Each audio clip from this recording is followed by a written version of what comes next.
Hello everyone, चला व्हिडिओला सुरुवात करूया। श्री स्वामी समर्थ महाराज की जय।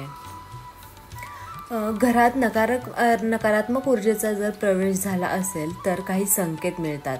कोणते हे संकेत आहेत हे आपण आता बघूया। घरात कायम सकारात्मक ऊर्जेचा वास राहावा यासाठी प्रत्येक जण प्रयत्नशील असतो। यासाठी घरात पूजापाठ केले जातात, पण इतकं करूनही कधी घरात नकारात्मक ऊर्जेचा वास होतोच। पण आपल्या घरात नकारात्मक ऊर्जेचा वास आहे की नाही हे कसं ओळखायचं, ह्याचे काही वास्तुशास्त्रामध्ये काही संकेत सांगितलेले आहेत। हे आपण आता थोडक्यात बघूया। त्यासाठी हा व्हिडिओ तुम्ही शेवटपर्यंत नक्की बघा।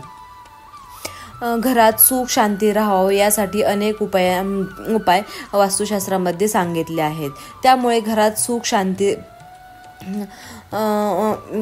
शांती राहते आणि वास्तूत ही भूमिका ही खूप महत्त्वाची आहे। जर घरात नकारात्मक ऊर्जेचा वास असेल तर प्रत्येक काम अर्धवट राहतं।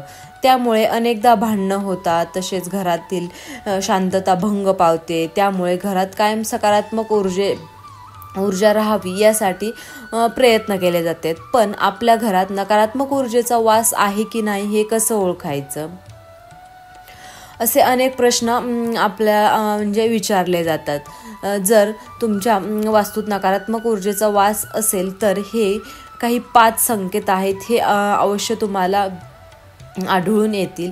तुमच्या घरात अशी लक्षणं तर नाहीत ना? जर तुमच्याकडे अशी लक्षणं असतील तर ती ओळखा आणि वास्तुशास्त्रानुसार काही उपाय आहेत, हे उपाय करून ते लक्षणं सर्व दूर करा।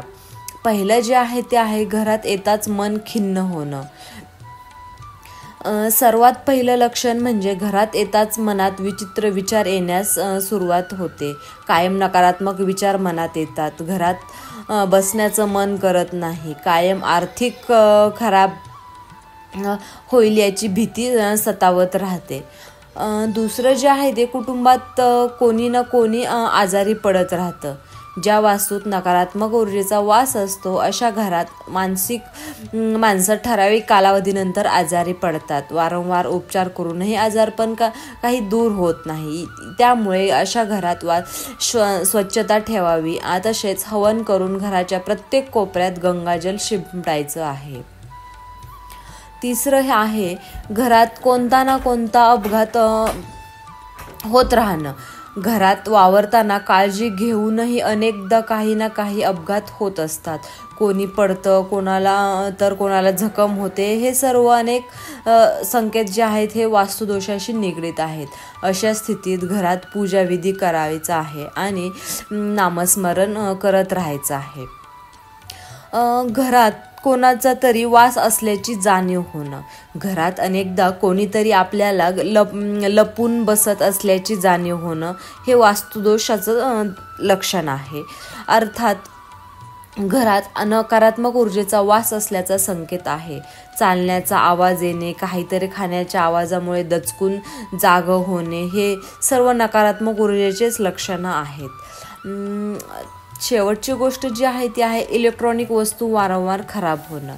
घरातील इलेक्ट्रॉनिक वस्तू वारंवार खराब होत असतील तर वीज वारंवार जात असेल तर घरात नकारात्मक ऊर्जेचा वास असतो, असं वास्तुशास्त्र सुद्धा सांगतं। अशा वेळी घरात मंगळ यज्ञ करायचा आहे आणि गंगाजल शिंपडायचं आहे।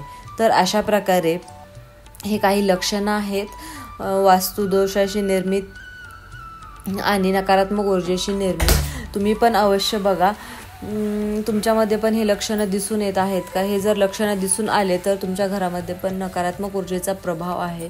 व्हिडिओ जर हा आवडला असेल तर लाईक करा। चॅनलवर नवीन असाल तर सबस्क्राईब करायला विसरू नका। श्री स्वामी समर्थ महाराज की जय।